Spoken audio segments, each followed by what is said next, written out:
So I'm having a chat with Ben Brown. How are you? I'm very good, Jim. Thank you very much for having me. Pleasure's all mine. So after this interview, we'll play a new single of yours called "Let Go." Tell us a bit about the single first of all. The single, this is one of four tracks off my debut EP, Blue, which is out on Extra Mile Records. It was I came up with the idea for the song whilst I was walking along the Stour Estuary in Manningtree. It was during the pandemic actually, and I was imagining being at a party and all the things that could go on there, and kind of I've not been to one in years, but in kind of like a close house party with the music, and you're kind of like in the kitchen, and I had this image of someone being in a party and kind of falling out of their partner, and then that just from that kind of pip of an idea, I kind Hmm. of extrapolated out the song, and then it goes into kind of more abstract things. But it's basically about letting go of things that you can't fully control, I suppose. Yeah, nice, nice. And that is off your debut EP, which is out now. For those who've not had chance to take a listen to it yet, what can we expect to hear on the release? Well, I'd hope you'd expect. I would like it if you heard crafted pop tunes, arranged with delicately arranged with earworms, catchy tracks, basically. So that's Hmm. a bit of a garbled response. I hope it comes across as nice music that you can enjoy. Yeah, absolutely. That was that the plan to make music like that? Well, my background has been in kind of punk rock, surrealist kind of like punk bands and guitar indie rock bands. And the most thrilling thing for me at the time of making the EP, and still now to some extent, is doing the opposite of what I've always done. So rather than a loud electric guitar plugged into a fuzz box and with the amp turned up as loud as it could possibly go, is to go back and do a quiet acoustic guitar. And rather than kind of shouting vocals in a kind of not say aggressive way, but kind of uh, forward way, the alternative to that is to kind of perform vocals in a more considered way. So yeah, that was sort of the plan. Although I met with well, it was a chance meeting with a guy called Frank Turner, who's a kind of known rock star, pop star type Yeah. guy, and he produced the track. So he invited me along to his studio, and kind of that co-working environment led to the arrangements which you hear on the record.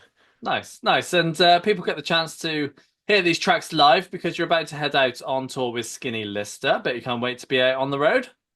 Yeah, I love performing live. I hope that each time I perform, although if people have seen me before, they might hear the same songs that they might have heard at the last gig, maybe a couple of new ones, that they get kind of a feeling of not really knowing what's going to happen. I believe that good live performance contains an element of peril and the unexpected, and I endeavour to bring that to my show. I travel around the UK with my partner. Catalina, who's helped me design the artworks for my merchandise and my EP, and she's Colombian, so we go to these far-flung places, and they feel very exotic to her.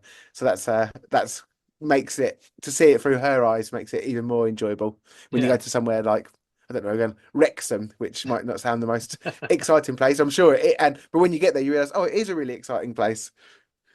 So yeah, I'm Yeah. really looking forward to it. Good, good. And that's going to take us pretty much to the end of this year. What's 2025 going to hold for you? 2025. Well, I'm going out in January with a band called Pet Needs, so I'm doing an intense eight eight in a row tour, I believe, with them in January. And then I'm going to be recording my new EP, which will hopefully turn into a full length record. And then I'll be going out in May to play my first headline solo tour to promote some tracks off that. And then in November, December this time next year, I'll be doing an extensive um, UK tour. My booking agent said that he's looking to book around 80 gigs in the space of a month. So I don't know if that's even possible. That's sort of two a day. But I think he wants me to earn him some money. Yeah, yeah, absolutely. You hoping to go overseas as well? Yeah, hoping to go overseas. I'm going to Ireland in the new year with Frank Turner. Hmm. So I'm going to be playing a couple of shows out there, And then I would love to get out into Europe performing at kind of oddball festivals and play in places that I might not have even heard of Mm. yet, in kind of obscure towns and stuff. Part of what I'm realizing at this, because I've been a musician for most of my adult life. Part of what I feel is the real joy and blessing of it is the opportunity to have adventures using music that I've created, but it enables me to go to weird and interesting places and meet new people and have new experiences that I you can't really buy those some of the experiences that you have. Mm. Some of them you wouldn't want to buy, like changing a tire and a lay-by, but others like meeting a person or yeah, that's what I really enjoy about the live music um performance side is Yeah. the stuff as well as the performance outside of the performance. I hope that makes sense. Yeah, yeah, absolutely. And I like to talk about the writing side of things as well. So for you, how do tracks normally start off? They can come in a variety of ways. Um, there's lots of different factors.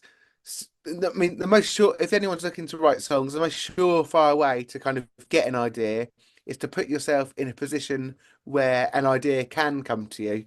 So that could be sitting down with a guitar and having a guitar in your hand or at reach. That's often when it sounds like an obvious thing, but that quite often you hear people saying, "Oh, I'd love to write songs," and you look over and they've got their guitar in a case in a different room or something like that. So have your instruments around. That can lead to songs for me. But quite often I will chance upon a line or a turn of phrase or hear a little snippet of melody in my head. And then what will happen is I'll start to build an image in my head of the place where that song is.